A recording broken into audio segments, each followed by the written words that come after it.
He leaned in and whispered, "Try not to embarrass me. These people are way above your level." I didn't say a word. I just walked in beside him. But when the host rushed over, shook my hand and said, "We've all been waiting to meet you," his face went pale so fast it was almost satisfying. For 3 weeks, my husband coached me on how not to embarrass him. "Make sure you get your hair done professionally," he said, like I was incapable of grooming myself. "Buy a new dress, something elegant but not too flashy," he instructed, like I didn't understand formal events. "Just smile and let me handle the conversations," he reminded me the night before, like I was too unsophisticated to speak to successful people. I listened to every condescending comment, nodded through every patronizing suggestion. Let him believe I needed his guidance to navigate a world that was way above my level. The whole time I was working on the building where this exclusive dinner would be held. The historic estate I'd been restoring for over a year. The project that would win me a regional preservation award. The whole time the host of this dinner, the venture capital titan Christopher, was desperate to impress, was calling me for project updates and texting me photos of antique fixtures he'd found. But Christopher never asked about my work. Never bothered to learn what I actually did. Never connected the dots. So when we walked into that estate and everything he thought he knew about his wife collapsed in seconds, I can't say I felt bad about it. My name is Natalie. This is the story of how I let my husband underestimate me, and how it cost him everything. I'm 34 years old and I've spent the last 15 years becoming someone my own husband never bothered to know. I'm a historic preservation architect. That's not the same as a regular architect, though most people don't understand the difference. I don't design new buildings or suburban developments. I save structures that everyone else has written off as lost causes. Century-old factories that become luxury lofts. Abandoned theaters transformed into cultural centers. Landmark properties with foundation issues, failing infrastructure, and historical designations so restrictive that most architects won't touch them. That's my specialty, the impossible projects that require engineering expertise, historical knowledge, and the kind of stubborn determination that doesn't quit when things get complicated. Last year my firm brought in $3.2 million in revenue. We've been featured in Architectural Digest twice. I have a regional preservation award on my office shelf and a national recognition from the Historic Preservation Foundation. 3 years ago, I gave a keynote speech at a conference in Boston where 200 architects took notes while I explained adaptive reuse strategies for mid-century industrial buildings. But you'd never know any of that by looking at me on a Tuesday morning. I show up to construction sites in steel-toed boots and Carhartt work pants. My hair is usually pulled back in whatever messy bun I can manage before my first cup of coffee. I drive a Honda CR-V that's sensible and completely unglamorous, with mud on the floor mats and blueprints perpetually rolled up in the back seat. I don't wear designer clothes to job sites because designer clothes don't survive concrete dust and paint splatter. My hands have calluses from handling materials, and I keep my nails short because long nails are a liability when you're climbing scaffolding to inspect original plasterwork. To most people, and definitely to my husband, I look like someone still working their way up, not someone who's already arrived. Christopher and I met 3 years ago at a friend's wedding. He was a financial analyst at a mid-tier investment firm. Good salary, respectable position, clear ambitions about making partner within 5 years. When we started talking at the reception, I found him attractive in that polished way some men have. Everything about him was carefully put together. Tailored suit that fit perfectly. Expensive watch that caught the light when he gestured. The kind of easy confidence that comes from a life where doors have always opened. He asked about my work and I told him about a theater restoration I was finishing. He seemed interested, asked follow-up questions, laughed at my stories about discovering original murals hidden under decades of drywall. We exchanged numbers. Started dating. Within 6 months he'd moved into my house. The house I'd bought as a foreclosure 5 years earlier and spent 2 years renovating myself. The craftsman-style place with original hardwood floors I'd restored and built-in cabinetry I'd painstakingly stripped of paint to reveal the wood grain underneath. Christopher loved that house. He loved telling people about the great deal we'd gotten on it, though he never mentioned that I'd done the work myself or that I'd bought it years before we met. At first, our relationship felt balanced. We both had demanding careers.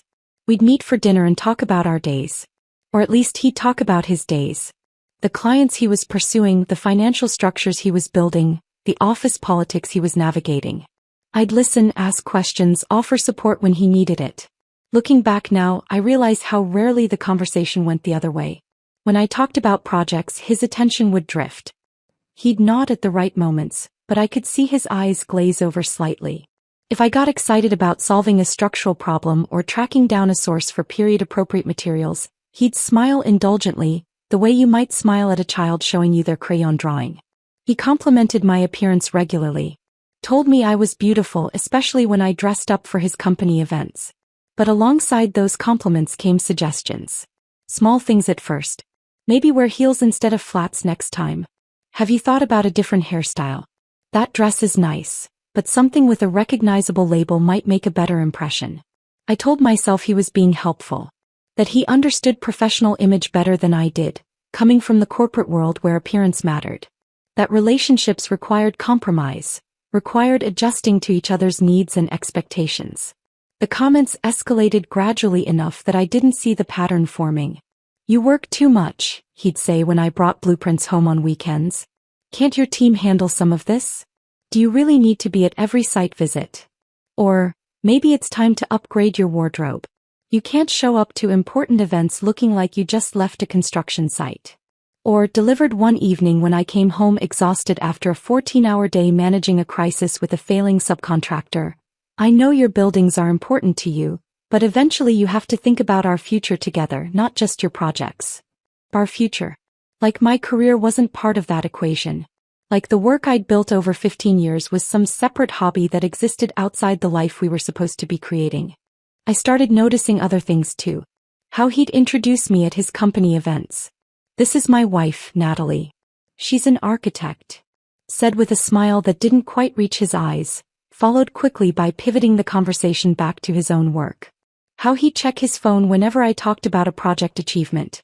How he never came to my job sites, never attended my industry events, never asked to see the buildings I'd saved. 6 weeks ago, everything came to a head with a single invitation. Christopher came home one evening practically vibrating with excitement. He was holding a cream-colored envelope, the expensive kind with embossed lettering that announces its importance before you even open it. James Whitmore is hosting a private dinner, he said, staring at the card like it was a lottery ticket. At the Whitmore estate. Black tie. Only 12 people and their spouses invited. I kept slicing vegetables for dinner, letting him have his moment. This is huge. Nat James Whitmore controls half the commercial real estate development in this entire city. He doesn't do dinners like this often. If I can make the right impression. He paused, looked at me with this mix of hope and concern. I was thinking you could come with me. As my date. The phrasing struck me immediately.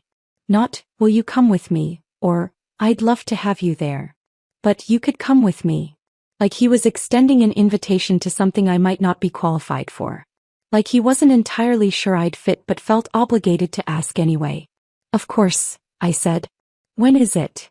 3 weeks from Saturday. 3 weeks. That gave him plenty of time to prepare. And apparently plenty of time to prepare me too. The coaching started the next day. Little comments woven into regular conversation. Reminders that escalated into instructions. By the end of the first week, he'd created an entire strategy for how I should present myself. Make sure you schedule a hair appointment for that Friday, he said over breakfast one morning. Professional styling. None of that messy bun thing you usually do. I looked up from my coffee. My hair is fine, Christopher. For work sites, sure. But this is different. These are extremely successful people. First impressions matter. A few days later, I was thinking you should buy a new dress for the dinner. Something elegant but not too flashy. But, sophisticated. I have dresses. I know, but this is a really important event. Maybe something with a designer label? Something that looks expensive. The night before the dinner, he sat me down for what he called a game plan discussion. Listen, Nat, I need you to understand how significant this is. James Whitmore could open doors for me that I've been trying to get through for years. The people at this dinner are way out of our league right now. So tomorrow night just follow my lead, okay? Smile, be pleasant, but let me handle most of the conversations. These people can be judgmental about careers and backgrounds. I don't want you to feel uncomfortable. I nodded. Said okay. Let him think I needed his protection from a world I supposedly didn't understand. The whole time I was biting back the truth. The Whitmore estate he kept talking about? I'd been working on it for 14 months. James Whitmore III had hired my firm to transform his family's 1890s Georgian mansion into a luxury event venue while maintaining its historical designation. It was one of the most complex projects of my career. Navigating preservation codes, upgrading electrical and HVAC systems without damaging original plasterwork, designing modern amenities that didn't compromise the building's architectural integrity. James and I had spent hours together. Weekly planning sessions in his study. Site walks where we discussed structural challenges and design solutions. Late-night phone calls when permit issues threatened timelines. He respected my expertise, valued my input, trusted me with his family's legacy property. He had my cell number saved in his phone. We texted regularly about antique lighting fixtures and period-appropriate materials. Just that morning he'd sent me a photo of bronze door handles he'd found at an estate sale, asking if they'd work for the carriage house entrance. I'd mentioned the Whitmore project to Christopher exactly twice. Once when I first landed the contract, told him over dinner that I'd been hired for a major estate restoration.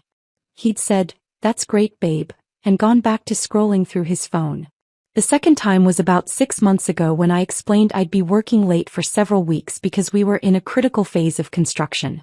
"Okay, just don't forget we have that thing with my boss on the 15th, he'd replied. He never asked the client's name. Never inquired about the project scope. Never bothered to connect the dots between estate restoration and the Whitmore estate dinner invitation sitting on our counter. Why would he? In his mind, I was just an architect doing architecture things. My work existed in some separate category that had nothing to do with his world of finance and important connections. So I let him coach me. Let him believe I needed his guidance. Let him think he was preparing me for an event I wasn't sophisticated enough to handle on my own. And I went to my hair appointment. Bought the elegant dress he'd suggested. Smiled when he approved of my appearance the night of the dinner. Because I knew something he didn't.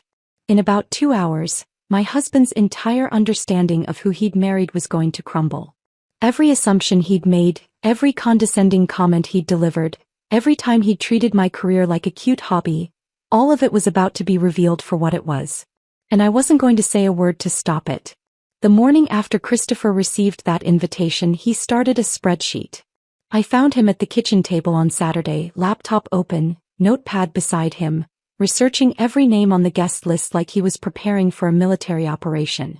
He'd somehow gotten hold of the attendee information, probably called the event coordinator under some professional pretense, and was building dossiers on each couple who'd be there.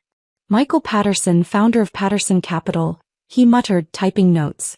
Net worth estimated at $200 million. Invested in the downtown revitalization project 3 years ago. He looked up at me.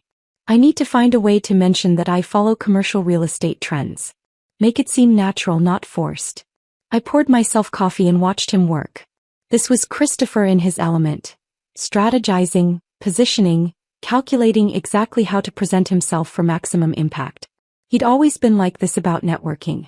Every introduction was an opportunity. Every conversation had an objective. What bothered me wasn't the preparation itself. It was how that preparation extended to managing me. You should probably avoid talking about construction work if it comes up, he said without looking away from his screen. These people might not understand the difference between what you do and regular contractors. Just keep it vague. Say you work in architecture and change the subject. I took a sip of coffee. Didn't respond. And definitely don't mention any project problems or difficulties, he continued. Successful people don't want to hear about struggles. They want to hear about wins. Confidence. You know. Right, I said. Confidence. Over the next 3 weeks, Christopher's obsession intensified. He bought a new suit, not because his current ones weren't adequate, but because this dinner required something special. He practiced his handshake in front of the bathroom mirror. I walked past one evening and heard him rehearsing conversation openers, testing different ways to introduce himself that sounded impressive but not arrogant. He made a reservation at the salon I occasionally used and told me the appointment was for the Friday before the dinner. Full styling, he said. Not just a trim. I want you to look polished. I can do my own hair, Christopher. I know you can. But this is important. These people notice details. Just trust me on this. The dress conversation happened during week 2. We were getting ready for bed when he brought it up, casual but clearly rehearsed. I was thinking you should buy something new to wear to the dinner. Something that really makes an impression. I glanced at him from where I was setting my alarm. I have plenty of dresses. I know, but this is different. This isn't a work event or a casual dinner. This is, he paused, choosing his words. This is the kind of event where people notice what you're wearing. Where labels matter. I'm not trying to be superficial, but that's just how these circles work. You want me to buy an expensive dress so I look like I belong. I want you to feel confident, he corrected, but we both knew what he really meant. There's a boutique downtown that carries elegant stuff. Classic, sophisticated. Nothing too flashy, just quality. Why don't you go this weekend? I went to the boutique. Bought a black dress that cost more than I'd normally spend but less than Christopher probably hoped. It was beautiful in an understated way. The kind of elegant that didn't scream for attention but wouldn't be overlooked either. When I showed him, he nodded approvingly. Perfect. Exactly right. Like I'd passed some test I hadn't realized I was taking. The instructions continued. Small comments woven into everyday conversations, each one reinforcing the same message. I needed to be managed, prepared, coached for an environment I wasn't naturally equipped to handle. Remember to smile, but not too much. You don't want to seem nervous or overeager. Let me introduce you to people. Don't just jump into conversations on your own. If someone asks what you do, keep it simple. Don't get into technical details that might bore them. Each comment landed like a small weight, accumulating into something heavier that settled in my chest. This was my husband. The man who'd stood across from me 3 years ago and promised to honor and respect me. And he was treating me like a liability that required damage control. I didn't argue with him. Didn't defend myself or push back. I just absorbed each instruction with a calm that surprised even me. Maybe part of me wanted to see how far he'd take it. How completely he'd reveal what he actually thought of me when the stakes felt high enough. The worst part was realizing how long this had been building. The comments about my appearance, the dismissal of my work, the way he'd position himself as the successful one in our relationship. It had all been there from the beginning. I'd just been too willing to interpret it as care rather than condescension. Wednesday before the dinner, Christopher came home with a small wrapped box. Inside was a delicate bracelet, something sparkly and expensive looking. I thought you could wear this Saturday, he said, watching my reaction. It's elegant. 5. Exactly the kind of thing that fits the event. It's beautiful. Thank you. I just want you to feel comfortable. To fit in. He kissed my forehead. I know this world isn't really your scene, but you'll do great. Just follow my lead and everything will be fine. Your scene. Like the world of successful people having dinner together was something foreign to me. Something I'd need his guidance to navigate safely. I wondered if he'd feel differently if he knew I'd spent that afternoon on a conference call with James Whitmore and the Historical Preservation Board, discussing the final inspection approval for the estate's ballroom restoration. If he knew that James had ended the call by saying, "I can't wait for everyone to see what you've accomplished here, Natalie. This building is going to be the talk of the city." But Christopher hadn't asked about my day. Hadn't asked about my work in weeks, actually. He was too focused on his own preparation, his own opportunity, his own carefully constructed plan for advancement. Friday evening, the night before the dinner, Christopher called what he described as a final briefing. We sat in the living room after dinner and he walked me through his strategy like a coach reviewing plays before the big game. James Whitmore is the priority, obviously, but don't ignore the other guests. Michael Patterson and his wife, Victoria, are major players. Thomas Chin runs the biggest development firm in the state. Rebecca Hartford sits on every important board in the city. He looked at me seriously. These people are way out of our league right now, Nat. I'm not saying that to be mean, I'm saying it so you understand the stakes. One wrong impression and doors close. One good impression and doors open. I understand. Do you? He leaned forward. Because these people can be judgmental. They care about pedigree, about connections, about presentation. They're going to look at us and make assessments in the first 30 seconds. So tomorrow night, I need you to just smile, be pleasant, and let me handle the substantive conversations. Can you do that for me? The question hung in the air between us. Can you do that for me? Like staying silent and decorative was a favor I'd be doing him. Like my own thoughts and expertise and professional credibility were things that needed to be hidden away for his benefit. Yes, I said. I can do that. He relaxed, smiled, reached over to squeeze my hand. Thank you. I know I've been intense about this, but it's only because I care about our future. About building something bigger than what we have now. Our future. He kept using that phrase, but it was becoming increasingly clear that our future looked a lot like his future with me as a supporting player. That night, lying in bed next to my sleeping husband, I thought about all the ways I'd made myself smaller over the past 3 years. All the times I'd downplayed my achievements or stayed quiet about my success. All the moments I'd let him believe his career was the one that mattered, that my work was just something I did to stay busy. I thought about the Whitmore estate, about the 14 months I'd spent transforming a deteriorating mansion into something extraordinary. About the original crown molding I'd painstakingly restored, matching plaster composition from the 1890s. About the marble floors we'd uncovered and cleaned, revealing patterns that hadn't been seen in decades. About the chandelier I'd sourced from an architectural salvage auction in Philadelphia, spending weeks having it rewired and restored to its original glory. I thought about James Whitmore telling me last week that this project had exceeded every expectation, that he'd already received offers from 3 couples who wanted to book the venue for events before it was even officially open. And I thought about my husband sleeping peacefully beside me, completely unaware that tomorrow night he was walking into a building I'd saved, to meet people who already knew my name, for a dinner where I was the one they'd actually been waiting to meet. The irony was almost poetic. Saturday evening arrived with the kind of perfect weather that made everything feel slightly surreal. Clear sky, comfortable temperature, golden light that made the city look like it was posing for photographs. Christopher spent the afternoon getting ready with the kind of focused intensity usually reserved for job interviews or marriage proposals. His new suit fit perfectly. His shoes were polished to a reflective shine. Even his hair looked professionally styled, though I knew he'd spent 40 minutes in the bathroom achieving what he wanted to pass off as effortless. I got ready more quietly. The salon appointment had gone well. My hair looked elegant without being overdone. The black dress fit exactly right. The bracelet Christopher had given me caught the light when I moved. Looking in the mirror, I saw someone who belonged at an exclusive dinner. Someone who looked successful, polished, confident. Someone my husband still thought needed his protection from her own inadequacy. We drove to the estate in Christopher's car. He was too nervous to let me drive, needed the control of being behind the wheel. His hands gripped the steering wheel tightly.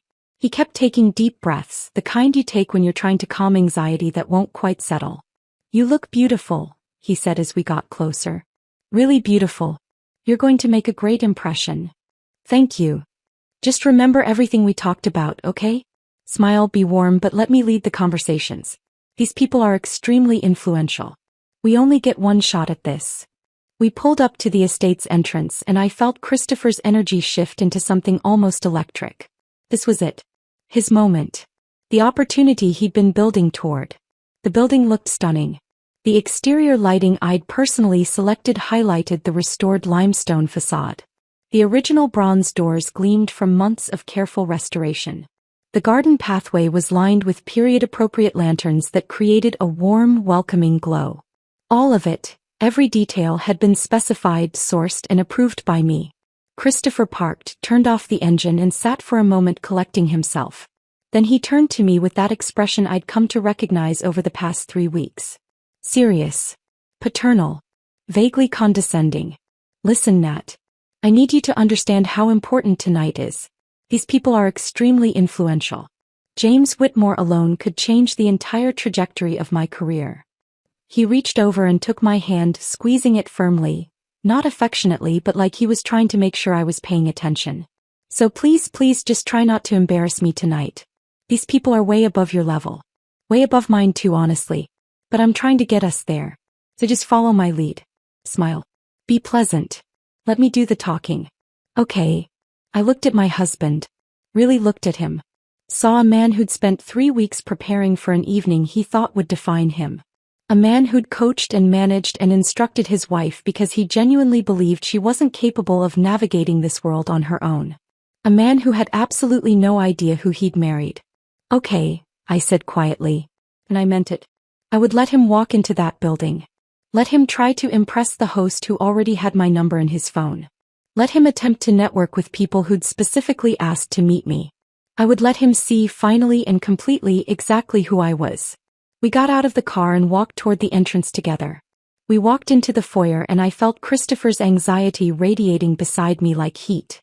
The space took my breath away even though I'd seen it hundreds of times during construction. But seeing it transformed for this evening, lit perfectly, styled beautifully, filled with elegantly dressed people, made all those months of painstaking work feel suddenly powerfully real. The crown molding I'd spent weeks matching to the original 1890s plasterwork caught the warm glow from the chandelier. The marble floors we'd uncovered beneath layers of cheap linoleum gleamed under carefully placed lighting. Every detail I'd agonized over, every decision I'd defended to contractors who wanted to take shortcuts, every hour I'd spent researching period-appropriate materials, it was all here, completed, perfect. Christopher didn't notice any of it. He was too busy scanning faces, trying to identify the important people he'd researched, calculating his approach. I could practically see his mental checklist running. Who to talk to first, what to say, how to position himself. About a dozen people were already mingling near the curved staircase, holding cocktails, chatting in that practiced way wealthy people have of looking relaxed while constantly assessing everyone around them. The women wore dresses that probably cost more than most people's monthly rent. The men had that casual confidence that comes from never worrying about money. Christopher straightened his shoulders, preparing himself. He took a breath like someone about to dive into deep water. Then James Whitmore spotted me from across the room. I saw the moment it happened. James had been talking to an older couple near the fireplace when his eyes swept the foyer and landed on me. His face transformed, genuine warmth, the kind of smile you can't fake. He immediately excused himself and started walking toward us. Toward me. Christopher saw him coming and his entire body shifted into performance mode. He adjusted his posture, prepared his handshake, positioned himself slightly forward like he was ready to make the introduction that would launch this entire evening. I watched him rehearse his opening line silently, lips barely moving. The greeting he'd practiced in our bathroom mirror for 3 weeks. James walked right past him. Didn't even glance in his direction. Just came straight to me with both hands extended, taking mine in that warm, familiar way we'd greeted each other dozens of times over the past 14 months. Natalie. Finally. His voice carried across the foyer, loud enough that several conversations paused. I've been telling everyone you'd be here tonight. We've all been waiting to meet you. The look on Christopher's face was something I will remember for the rest of my life. Pure confusion first, like his brain couldn't process what his eyes were seeing. His rehearsed greeting died on his lips. His extended hand hung in the air, ignored. Then recognition started to creep in. The way James said my name. The familiarity in his greeting. The phrase, "We've all been waiting to meet you." Then horror. Absolute, crushing horror as the pieces started connecting in ways that didn't match anything he'd expected. "Good to see you, James," I said, squeezing his hands warmly. "See me? You're practically the reason we're having this dinner in this space." James gestured around the foyer with obvious pride. "I wanted everyone to experience what you created here. Every person in this room has asked me for your contact information." He finally glanced at Christopher, who looked like he'd been physically struck. "And you must be Christopher. Natalie's husband. She's mentioned you." Christopher made a sound that might have been words if his vocal cords were functioning properly. His face had gone pale. I watched him try to smile, try to extend his hand for that handshake he'd planned, but everything about him had short-circuited. "Natalie and I have been working together for over a year now," James continued pleasantly, like he didn't notice Christopher's distress. "Transforming this place was a nightmare before she came along. 3 other architects told me it couldn't be done. Code issues, structural problems, historical designation restrictions that would have made most people quit. But Natalie figured out how to honor the building's history while making it functional for modern use. Brilliant work." Architect," Christopher finally managed. "Historic preservation architect," I corrected gently. "There's a difference." James laughed. "Oh, don't be modest. You saved this building. And you did it on time and under budget, which frankly is a miracle in this industry." He turned back to Christopher and I saw something calculating in his expression, like he'd already sized up exactly what kind of man my husband was. You must be incredibly proud. Not many people can do what Natalie does. It requires expertise in architecture, engineering, history, construction management, and navigating bureaucratic nightmares that would make most people walk away. Christopher's mouth opened, closed. He looked at me like he was seeing a stranger. Now, James said, linking his arm through mine with easy familiarity, I absolutely must introduce you to some people who've been eager to meet you. Michael Chin is considering converting an old textile mill into residential lofts and specifically asked to speak with you tonight. And Rebecca Hartford wants to discuss that theater restoration you did in Louisville. She's been trying to find the right architect for a similar project. He glanced back at Christopher almost as an afterthought. You don't mind if I steal her for a bit, do you? Professional talk and all that. No. That's... Christopher couldn't form a complete sentence. James led me away into the main reception room, and I didn't look back at my husband standing alone in the foyer I'd designed, looking like his entire understanding of reality had just shattered. The next hour and a half were surreal in the best possible way. James introduced me to every influential person at that dinner. Michael Chin, the developer with the textile mill project, who spent 20 minutes asking detailed questions about adaptive reuse strategies and historic tax credit structures. Rebecca Hartford, who ran the largest historic preservation foundation in the state, who'd seen my theater restoration and wanted to discuss timelines and budgets for her own project. Thomas and Linda Patterson, who owned 3 historic properties downtown and were looking for an architect who understood the delicate balance between modernization and preservation. Victoria Ashford, whose family controlled one of the oldest buildings in the city and who'd been looking for someone to assess its structural integrity. Every conversation was professional, substantive, the kind of discussion I'd been having for 15 years. I talked about load-bearing walls and period-appropriate materials. Explained the process of working with historical commissions. Shared stories about discovering original features hidden behind decades of bad renovations. This was my world. Had been since before Christopher and I even met. The fact that he'd never known it existed told me everything I needed to know about our marriage. I spotted him several times throughout the evening, trying to insert himself into conversations, struggling to find his footing.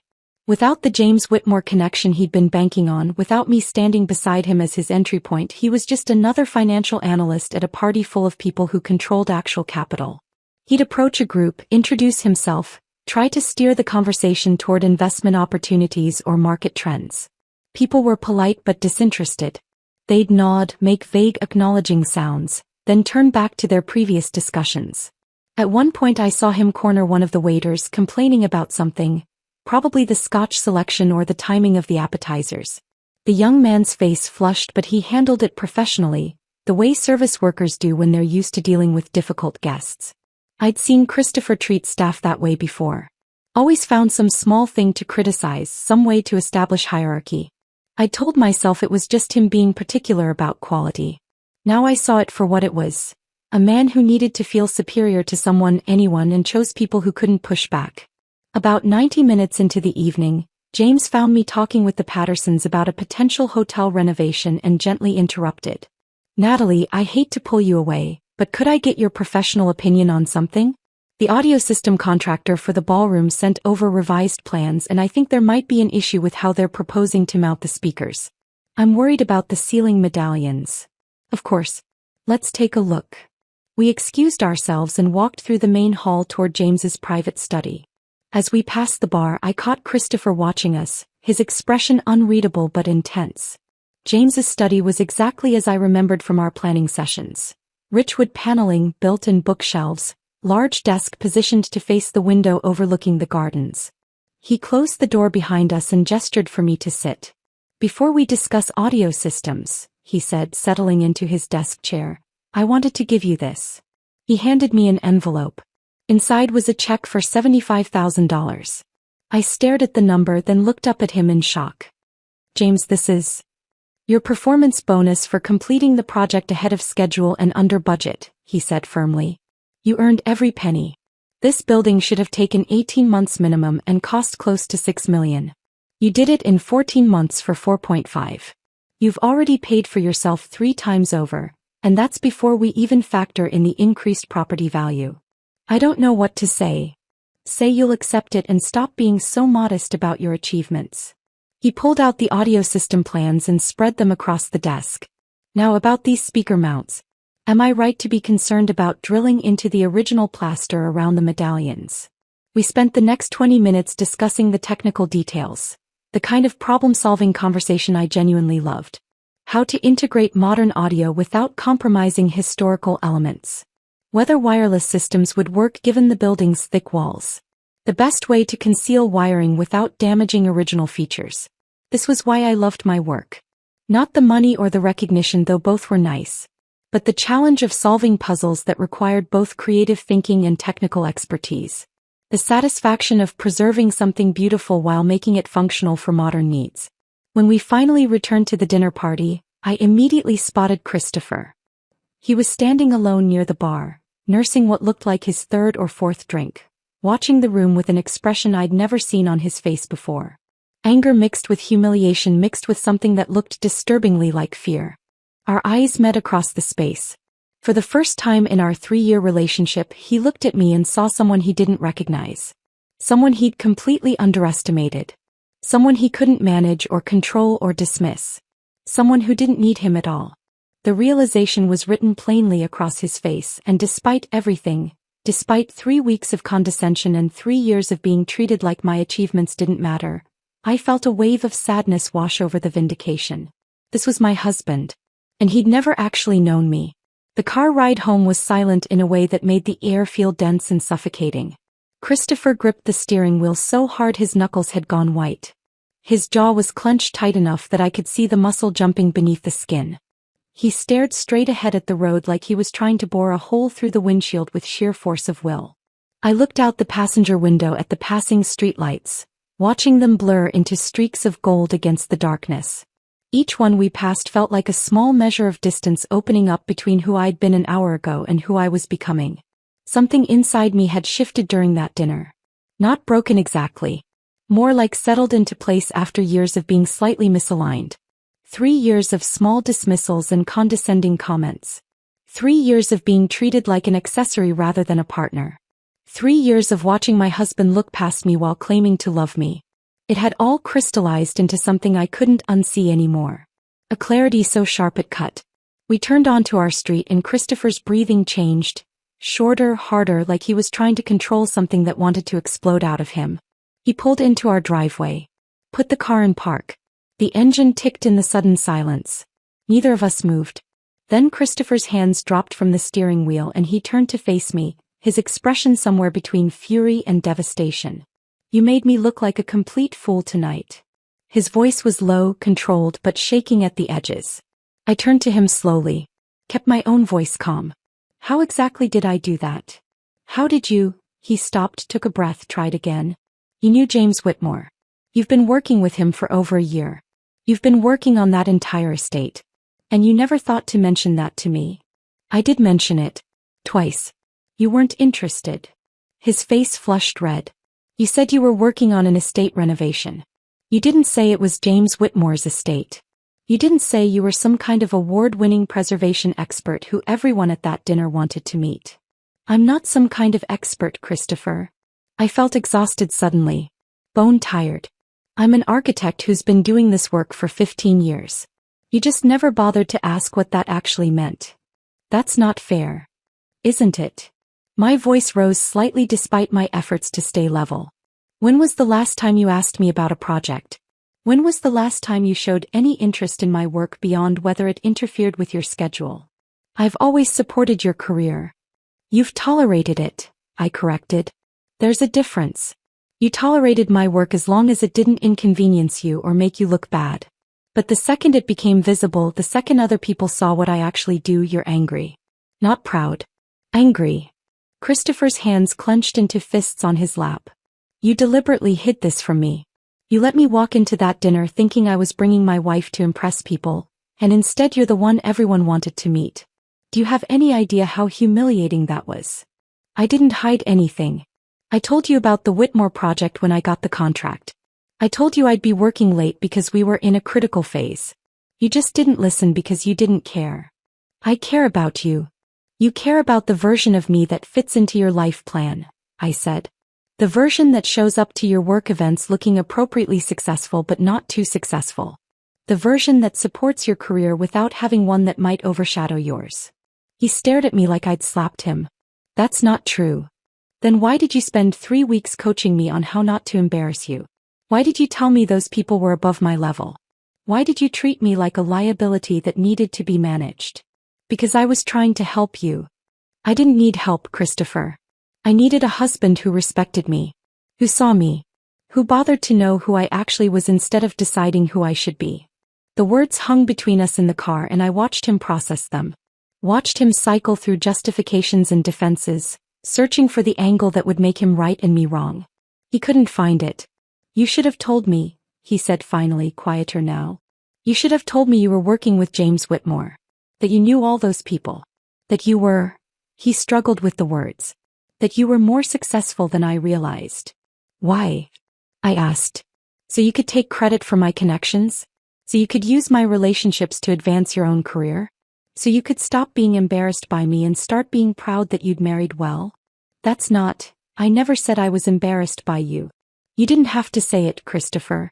You showed it every single day. He opened his mouth to argue but nothing came out. For once in our entire relationship he had no response. I opened the car door and stepped out into the cool night air. Walked up to our house. My house, the one I'd bought and renovated years before I met him, and went inside. Christopher followed a few steps behind, his footsteps heavy on the porch. In the living room he finally found his voice again. I can't believe you're trying to make this my fault. You're the one who lied. I never lied, I said, turning to face him. Not once. I told you what I did for a living. I told you about my projects. You just never listened because my work wasn't important enough to you. And now you're angry because other people saw what you refused to see. That's not fair, Natalie. None of this is fair. But it's honest. And maybe that's what's really bothering you, that you can't spin this into a story where you're the victim and I'm the one who did something wrong. His face cycled through emotions. Anger, hurt, defensiveness, something that might have been shame. So what are you saying? That our entire marriage has been a lie. I'm saying I don't think you ever actually knew me. And I don't think you wanted to. The words came out quieter than I'd expected, but they landed hard. I could see them hit him, could see the realization starting to crack through his defenses. I walked upstairs to our bedroom and pulled my overnight bag from the closet. Started packing. Clothes, toiletries, the things I'd need for a few days away. Christopher appeared in the doorway, watching. What are you doing? I'm leaving for a while. I need space to think. You're leaving? Just like that. Just like that, I said, folding a shirt and placing it in the bag. I pulled out my phone and called Elena. She answered on the second ring. Hey, can I stay with you for a while? Always, she said without hesitation. What happened? I'll tell you when I get there. I'll make up the guest room. Drive safe. I ended the call and zipped the bag closed. When I turned around, Christopher was still standing in the doorway, looking lost in a way I'd never seen before. You're really leaving, he said. Not a question this time. A realization. I'm taking a break from being treated like I'm not good enough. I never said. You didn't have to say it. I picked up my bag and walked toward the door. He moved aside to let me pass, but I stopped and turned to face him one more time. Let me ask you something, Christopher. In 3 years of marriage, have you ever asked me about a project I was working on? Have you ever come to one of my job sites to see what I do? Have you ever attended any of my industry events or award ceremonies? Have you ever shown genuine interest in my work beyond whether it interfered with your schedule or made you uncomfortable at your own events? He opened his mouth to respond. Nothing came out. His face went pale as the question settled into him, forcing him to confront something he'd been avoiding. There were times I thought. He couldn't finish a sentence. Couldn't construct a defense that would hold up against the truth. That's what I thought, I said. I walked down the stairs and out the front door.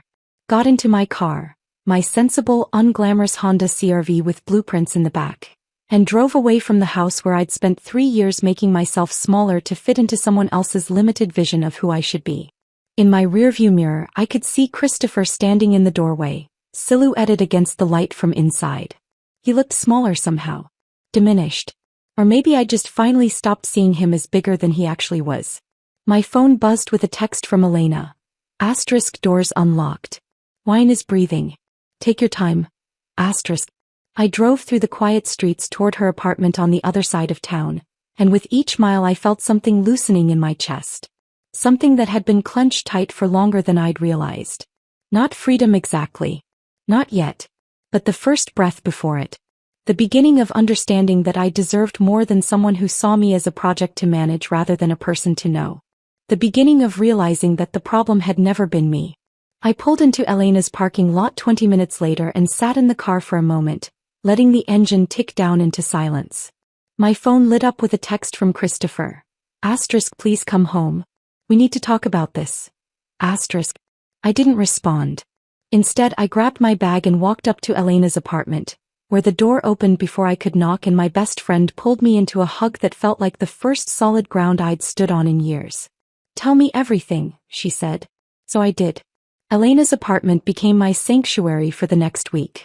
She'd cleared space in her closet without me asking, stocked her fridge with my favorite coffee creamer, and somehow knew exactly when I needed to talk and when I needed silence. The first night we sat on her couch with a bottle of wine between us and I told her everything. Not just about the dinner but about the 3 years leading up to it. All the small moments I'd dismissed or rationalized or explained away. He never knew you, she said on the third night, after I'd spent an hour analyzing whether I'd somehow contributed to the problem by not being more direct about my achievements. And the scary part is he never wanted to. Her words hit something deep and true. Christopher hadn't married me, he'd married the idea of me. Supportive wife. Pleasant accessory. Someone who wouldn't challenge him or overshadow him or require him to see past his own reflection. The actual person I was had been irrelevant to him all along. My phone became a source of constant stress during those first few days. Christopher's texts arrived like clockwork, each one a different flavor of the same desperation. Day 1, early morning. I'm sorry I reacted badly last night. Can we please talk about this? Day 1, evening. I know you're angry but we can work through this. Just come home. Day 2. You have to understand how shocking that was for me. Walking into that dinner and finding out my wife has this whole career I didn't know about. Can you see it from my perspective? Day 3, turned angry. You deliberately humiliated me in front of the most important people in my professional network. You let me look like a fool. That's not something a wife does to her husband. Day 4, swung back to apologetic. I love you. I don't want to lose you. Please just talk to me. I didn't respond to any of them. Just watched the messages come in, each one revealing more about who Christopher actually was when he didn't get what he wanted. Elena noticed me staring at my phone one evening and gently took it from my hands. You don't owe him a response. You don't owe him anything. I know. This feels strange. 3 years of marriage and it ends with me ignoring his texts from my best friend's couch. 3 years of marriage ended the moment he told you not to embarrass him, she corrected. This is just you recognizing it. He was right. The marriage had been over for a while. I'd just been too invested in making it work to see how broken it already was. On day 6, Christopher sent a longer message. I read it twice, feeling something shift as I absorbed the words. Asterisk Natalie, I've been thinking about everything that happened. I'm sorry for how I acted at the dinner. I was surprised and felt embarrassed, but that's not your fault. I realize now that I haven't been as supportive of your career as I should have been. I want to fix this. I want to understand what you do and be proud of you the way I should have been all along. Can we talk? Please? I love you and I don't want to lose you over this. Asterisk. I stared at the message for a long time. It said almost all the right things. The apology. The acknowledgement. The desire to change. But something was missing. He was sorry he'd been caught being unsupportive. Not sorry for the years of actual dismissal. He wanted to fix the embarrassment he'd felt, not repair the damage he'd caused to our relationship. He loved me, but which version? The real one he'd just discovered, or the manageable one he'd thought he married? The message was about preserving what he wanted, not about understanding what he'd done. I called him. He deserved to hear my voice when I ended our marriage. He answered on the first ring. Nat. Thank God. Can you come home? I miss you. We can work through this. I don't think we can, Christopher. Silence. Then cautiously, what do you mean? You don't respect what I do, I said, keeping my voice steady. You never have. You spent our entire marriage treating me like I was trying to be successful instead of recognizing I already was. And when you found out the truth, you weren't proud. You were humiliated. That tells me everything I need to know. That's not fair, I was just shocked. You were embarrassed, I corrected. There's a difference. You were embarrassed that your wife was more successful than you realized, that she had connections you didn't, that she didn't need you the way you needed her to need you. I never said. You didn't have to say it. You showed it every day for 3 years. I took a breath. You wanted a wife who looked good at events and supported your ambitions. I wanted a partner who valued my work as much as I valued theirs. We wanted different things. We still do. So what, you're just giving up? Just throwing away 3 years of marriage because of one bad night? And there was. He still thought the problem was the dinner. One isolated incident he could apologize for and move past. He didn't see the pattern. Didn't understand that the dinner had simply revealed what had always been true.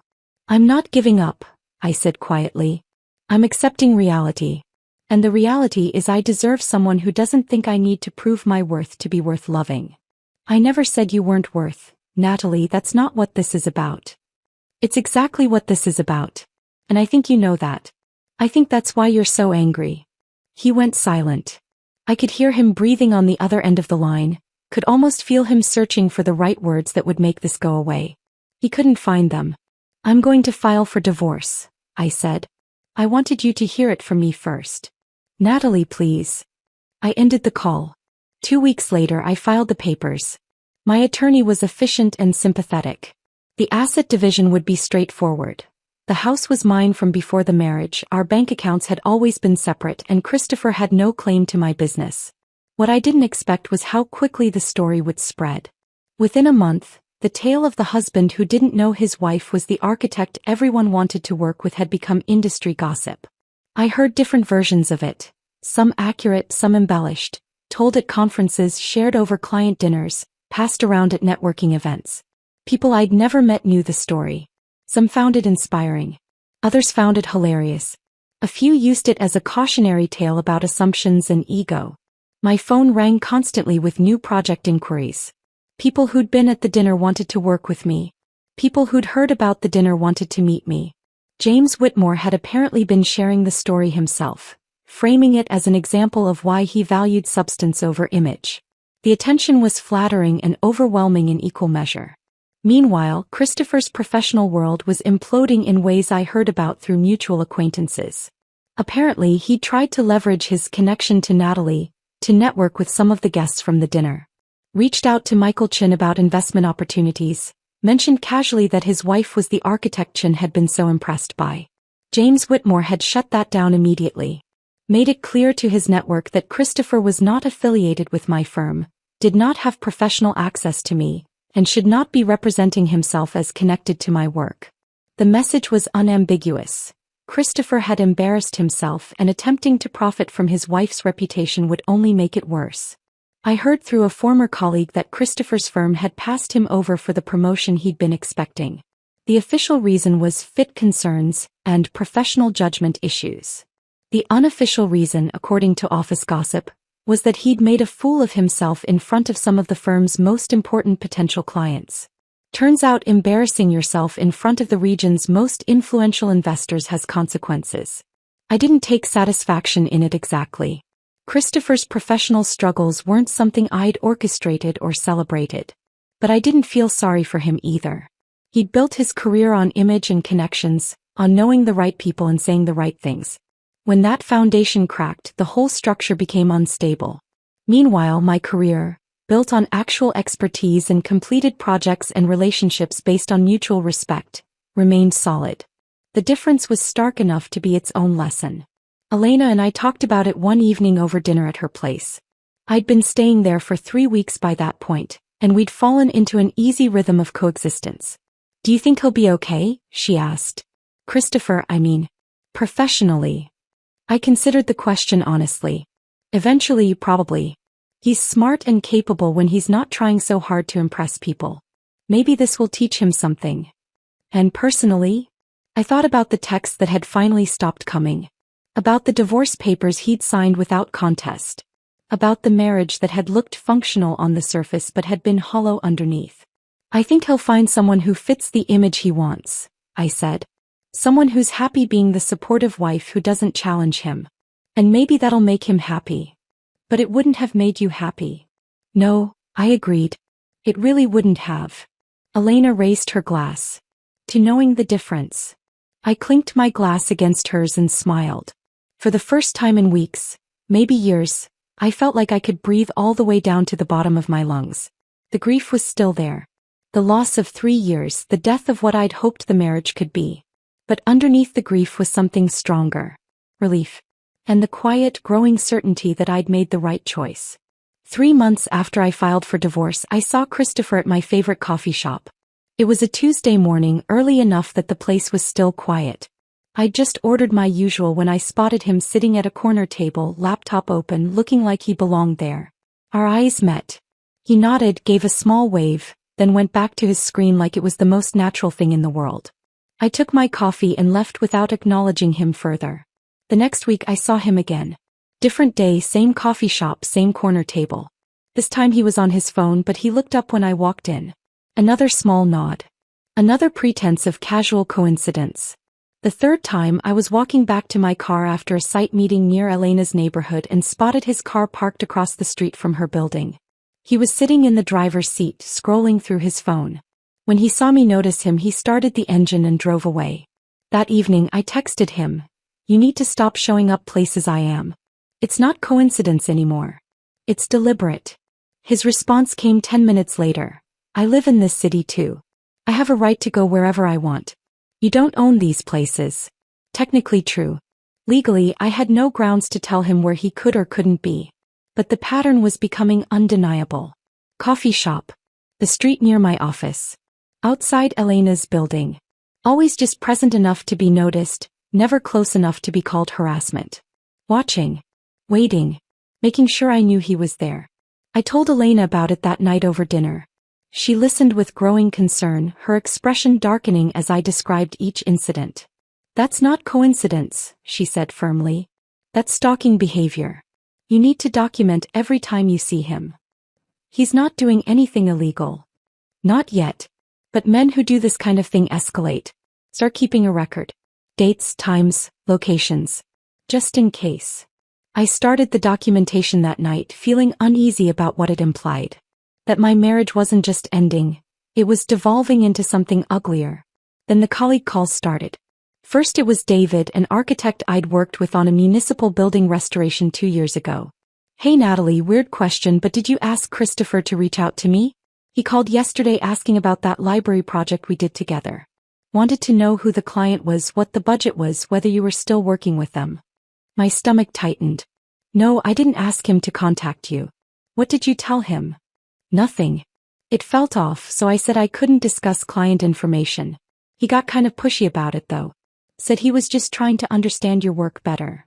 2 days later, my project coordinator mentioned that someone claiming to be my husband had called the office asking for our client roster. The receptionist had politely refused and transferred the call to our office manager, who told him firmly that we couldn't share that information without my explicit permission. Then Bryn, my assistant, pulled me aside one afternoon with an expression that told me this conversation wouldn't be pleasant. "I probably shouldn't tell you this," she started, closing my office door behind her. "But Christopher contacted our office yesterday. Called the main line and got transferred to me when he said it was about financial documents." "What kind of financial documents?" "That's the thing, he was vague about it. Said he needed to check on some records from when you were married. But then he started asking about ongoing contracts, client names, project values. He wanted to know about the Whitmore estate payment, about upcoming projects, about revenue projections." She looked genuinely uncomfortable. I told him I couldn't share any of that without your direct permission. He got angry. Actually raised his voice. Said he had a legal right to information about assets that might be considered marital property. The words hit me like cold water. Marital property. He wasn't trying to understand my work or reconcile our relationship. He was building a case. I called my divorce attorney within the hour. "Natalie, I was actually about to call you," she said when she answered. "Christopher's attorney filed a motion this morning." He's claiming entitlement to a portion of your firm's value as a marital asset. I felt the floor shift beneath me. What? His argument is that your business grew significantly during your marriage. He's claiming that his emotional support and partnership enabled your success, and that he deserves compensation for his contribution to your career trajectory. Her tone was professional, but I could hear the underlying frustration. It's not uncommon in divorces where one spouse has a business, but in your case it's particularly absurd. Your firm was established years before you met him, and the growth is clearly attributable to your own expertise and reputation. So we can fight this, right? Absolutely. The claim has no real merit. But I need to warn you, this is going to get messy. He's not going to let this go easily. She paused. Men like Christopher don't handle rejection well. And they especially don't handle being outshone by women they thought were beneath them. He's going to make this as difficult and drawn out as he possibly can. What do I need to do? Document everything. Every contact he makes, every time he shows up somewhere he shouldn't be, every call to your office or colleagues. We need to build a pattern showing this isn't about legitimate financial interest. It's about control and retaliation. I hung up feeling sick. The divorce I'd hoped would be straightforward was turning into something uglier and more complicated than I'd anticipated. Then came the development I truly didn't see coming. I was at an industry networking event 2 weeks later. One of those evening mixers where architects and developers and preservation board members mingled over wine and appetizers. I'd almost skipped it, exhausted from dealing with Christopher's legal maneuvering, but James Whitmore had personally asked me to attend.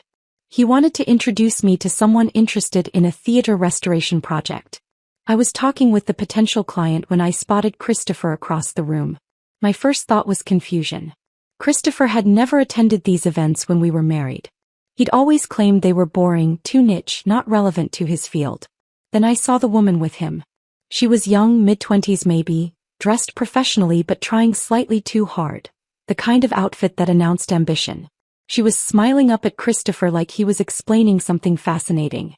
His arm was around her waist in a casually possessive way. I recognized her. Rachel Morrison, junior project manager at Hendricks & Associates, a competing firm that specialized in commercial renovations. We'd been on opposite sides of a bid once. She'd seemed competent but inexperienced, eager to prove herself. Christopher spotted me looking and his expression shifted into something I couldn't quite read. Not embarrassment. Something closer to defiance. I excused myself from the conversation and found Elena, who'd come with me as moral support. "Is that Christopher?" she asked, following my gaze. "With Rachel Morrison from Hendricks. How long has that been going on?" "I have no idea. First I'm hearing of it." The next morning, a colleague sent me a screenshot from Christopher's social media. It was from the event. Christopher and Rachel smiling at the camera, his arm around her shoulders, both holding wine glasses. The caption read, "Great evening networking with the best in historic preservation. Always learning from this incredible community." I stared at the photo, pieces clicking into place. Christopher wasn't just dating Rachel. He was using her. Access to my industry. Entry to events he'd never cared about before. Information about projects and clients and firm strategies that he could potentially leverage. All wrapped in the appearance of a new relationship that made him seem connected and relevant. It was calculated, transparent to anyone paying attention. And apparently working. Over the next few weeks, I heard through various channels that Christopher had been showing up at Preservation Society meetings, architecture lectures, even a historic building tour that required pre-registration. Places he'd never had interest in when we were married. Always with Rachel. Always introducing himself as someone deeply connected to the preservation community. Always making sure people knew he understood the field, appreciated the work, had relationships with the key players.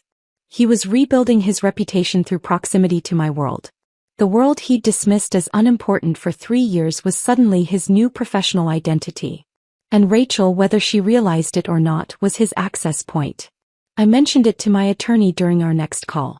"That's actually helpful for our case," she said. "It shows his sudden interest in your field is strategic, not genuine. That he sees value in your professional connections and reputation, which undermines his claim that he didn't know or understand what you did during the marriage. Should I be worried about him getting information through Rachel?" About my projects or clients. Document anything suspicious but don't assume the worst. She might have no idea she's being used. Or she might be smarter than he thinks and keeping appropriate professional boundaries. Still, I couldn't shake the uneasy feeling that Christopher's campaign was just beginning. That the legal motion and the sudden industry involvement and the strategic relationship were all pieces of something larger. He'd spent 3 years underestimating me. Now he knew exactly who I was and what I'd accomplished. And instead of accepting defeat gracefully, he was positioning himself to claim credit for it. Or failing that, to tear it down. I drove home from that conversation feeling something I hadn't felt in months. Genuine fear. Not of physical danger, but of what someone with wounded pride and strategic intelligence could do when they decided revenge mattered more than dignity. Christopher had always been good at playing the long game. Calculating moves several steps ahead. I just hadn't realized I'd become his opponent. The invitation to the Regional Preservation Awards arrived 6 weeks after I discovered Christopher's campaign. I'd been nominated for the Whitmore Estate restoration, the same project that had detonated my marriage 4 months earlier. The irony was almost poetic. The building Christopher had told me not to embarrass him, it was now the reason I was being honored by the preservation community. Elena insisted on coming with me as my +1. "You're not facing that room alone," she said firmly when I mentioned the event. "And if Christopher shows up, I want to be there to watch his face when you win." "I might not win." "You're going to win," she said with absolute certainty.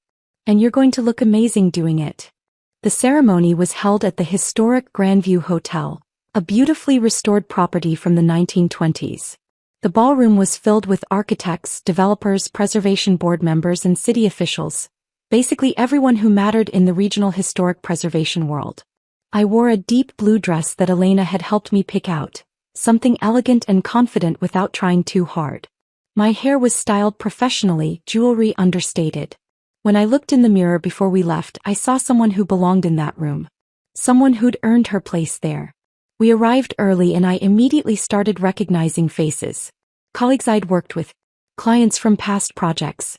James Whitmore, who waved from across the room and started making his way over to greet us. Then I saw Christopher. He was standing near the bar with Rachel, both of them dressed for the occasion. His suit was new, I didn't recognize it. Rachel wore a cocktail dress that was slightly too formal for the event, like she'd misjudged the dress code. Elena followed my gaze and her grip on my arm tightened. Deep breath. "You're here because you earned it. He's here because he's trying to stay relevant." "I know. Do you want to leave?" "Absolutely not." James reached us before I could overthink Christopher's presence. He greeted me warmly, congratulated me on the nomination, introduced Elena to a developer he'd been talking with. Within minutes I was absorbed into conversations about upcoming projects and preservation challenges, the kind of substantive professional discussions that reminded me why I loved this work. I saw Christopher watching from across the room but refused to let it affect me. When they called everyone to be seated for dinner and the awards presentation, Elena and I found our assigned table near the front. James was seated at the same table along with 2 board members from the Preservation Society and their spouses. Christopher and Rachel were seated toward the back. The dinner passed in a blur of courses and conversations.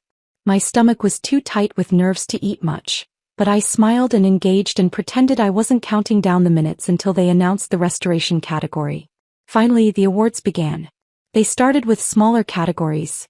Best Adaptive Reuse under $1 million, Best Preservation Planning Document, Outstanding Volunteer Contribution. Each winner gave a brief speech, thanked their teams, posed for photos. Then came the category I'd been nominated for. Excellence in Historic Building Restoration. The presenter read through the nominees, describing each project briefly. When she got to the Whitmore estate, she spent extra time on it, highlighting the complexity, the innovative solutions to preservation challenges, the ahead-of-schedule completion. And the winner is Natalie Harper for the Whitmore Estate Restoration. The room erupted in applause. Elena grabbed my hand and squeezed. James was already standing to hug me. I rose from my seat, legs somehow steady despite the adrenaline flooding my system, and walked to the stage. The award was heavier than I expected. A crystal piece mounted on wood, beautifully engraved. I stood at the podium looking out at the ballroom full of people and felt something shift inside me. I was done being quiet. Done shrieking myself.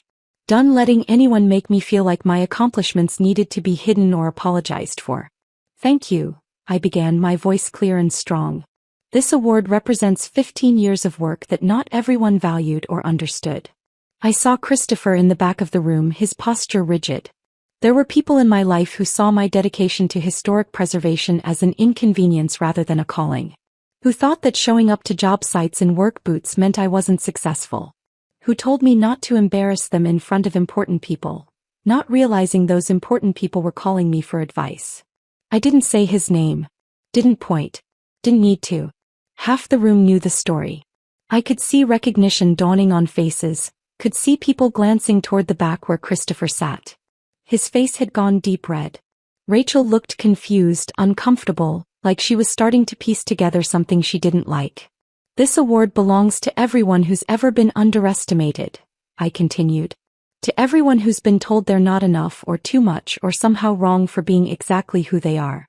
We don't need others to recognize our worth. We just need to keep doing work that matters. The applause was thunderous. People rose to their feet. Elena was crying. James was beaming with pride.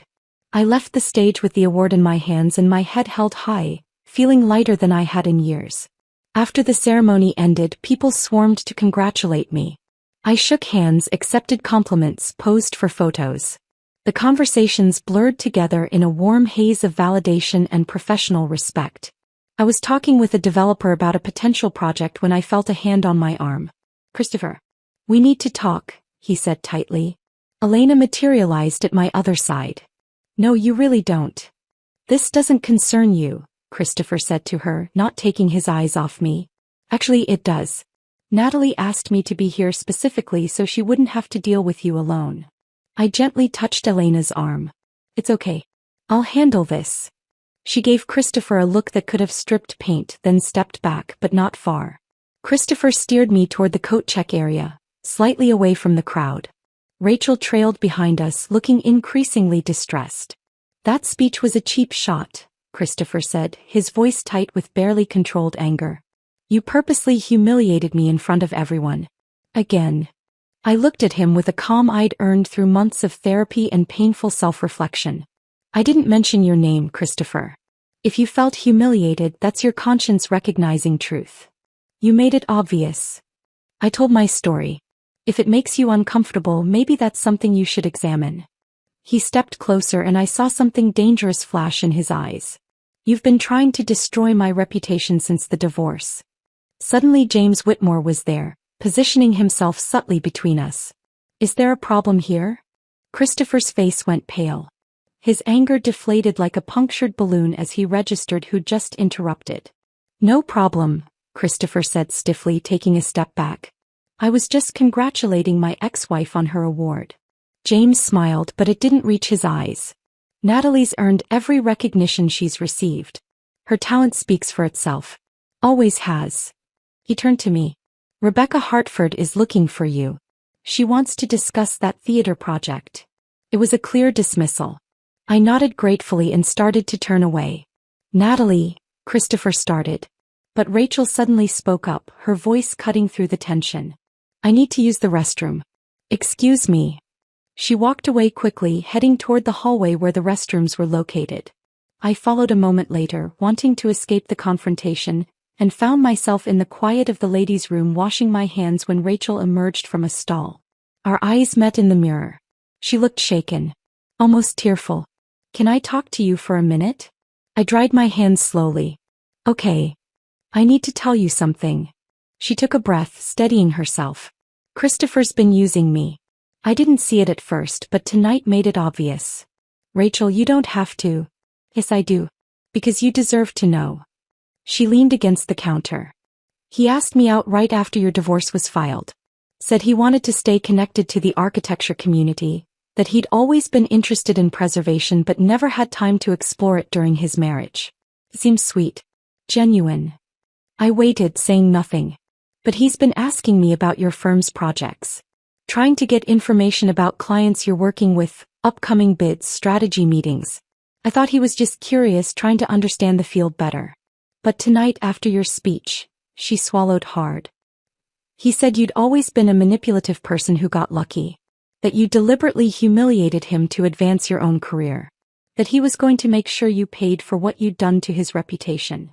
The words hung in the air between us. I thought you should know what he's really like, Rachel continued. I'm done being part of whatever game he's playing. I'm sorry I didn't see it sooner. I looked at this young woman who'd been caught in the crossfire of my failing marriage, and felt genuine sympathy for her. Thank you for telling me, I said quietly.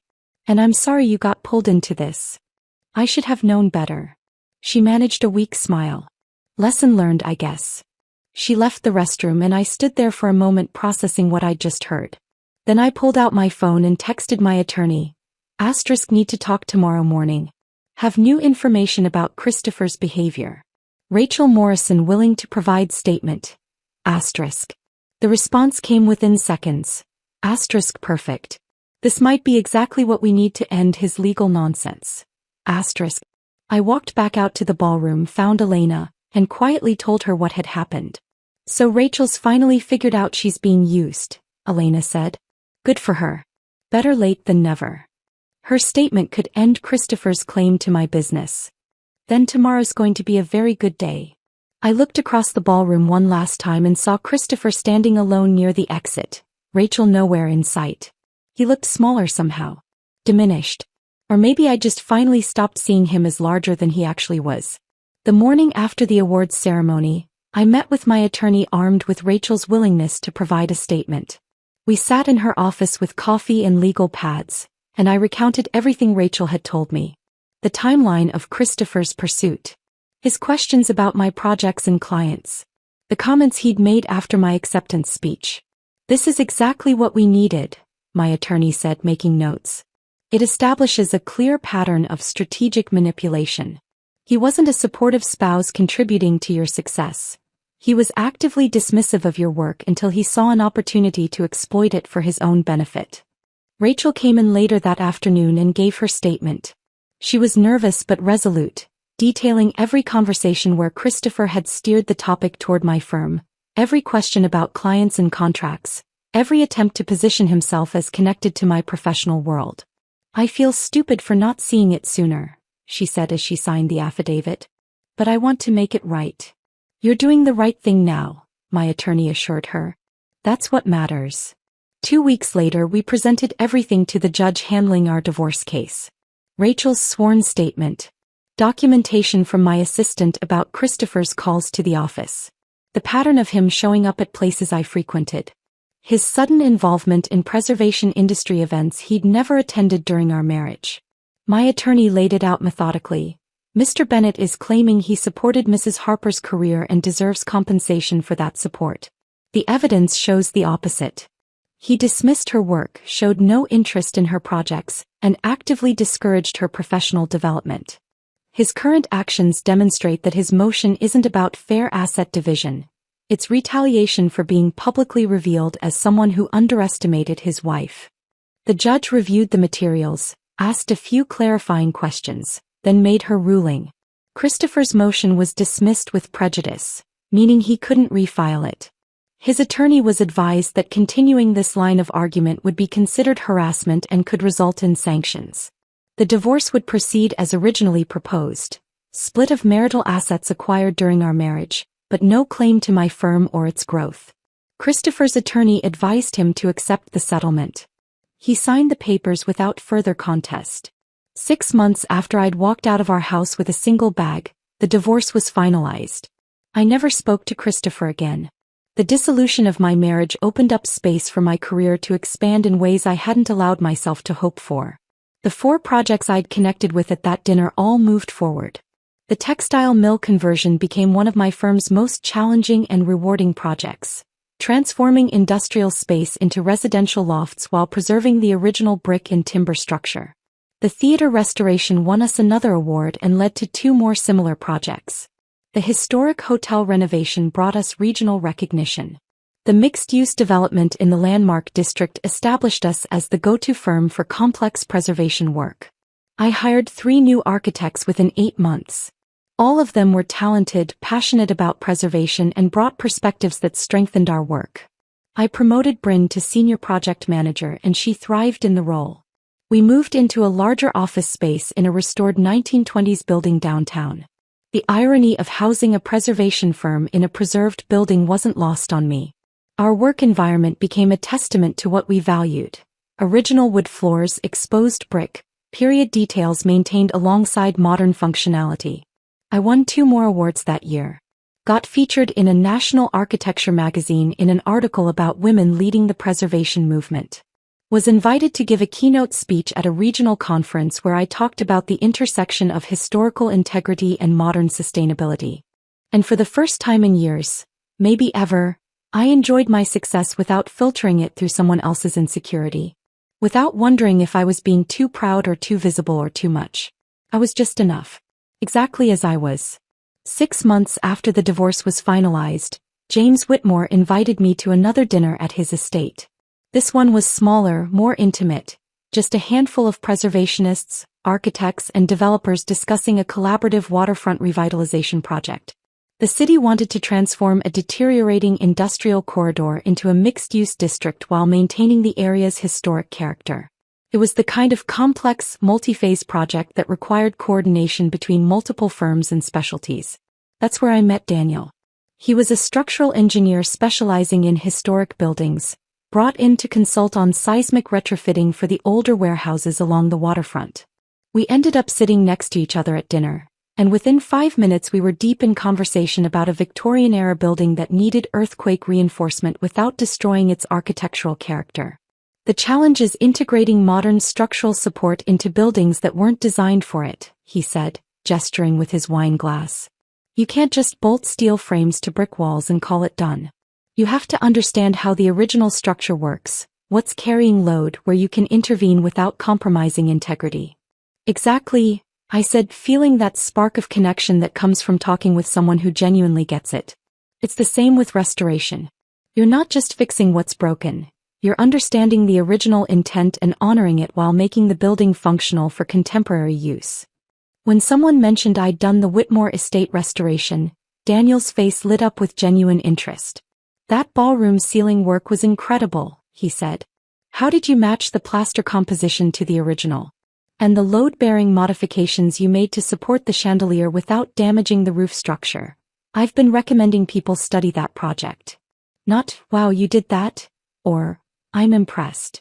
Just specific technical curiosity about the work itself. We talked through most of the dinner.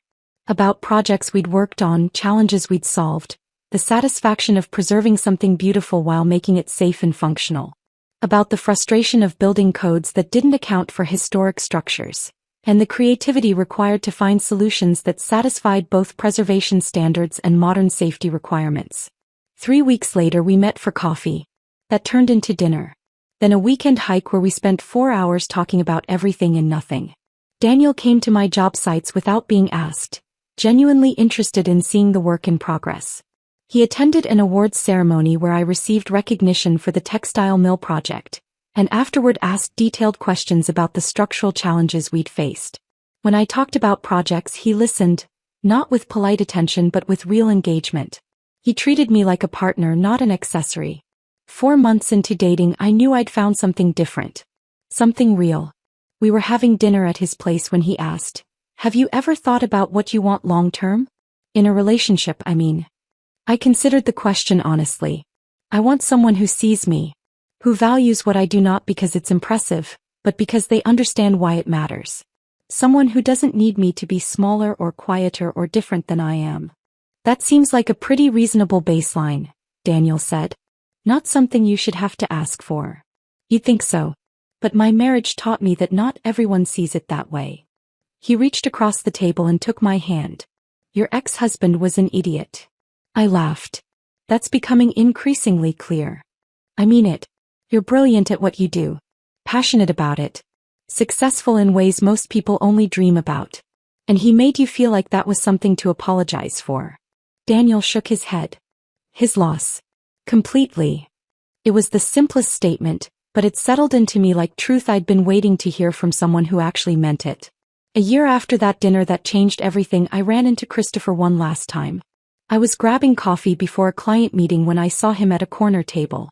Alone, looking tired, wearing a suit that seemed slightly too big for him, like he'd lost weight and hadn't adjusted his wardrobe yet. Our eyes met. His face cycled through emotions I recognized from our final conversations: surprise, discomfort, residual anger, something that might have been regret. "Natalie," he said, standing awkwardly. "How are you?" "Good," I said and meant it. "Really good. How are you?" "Fine. Busy. I'm actually at a different firm now. Corporate restructuring division. Different focus than before." "That's good. I hope it's working out." "It is. Mostly." Awkward pause.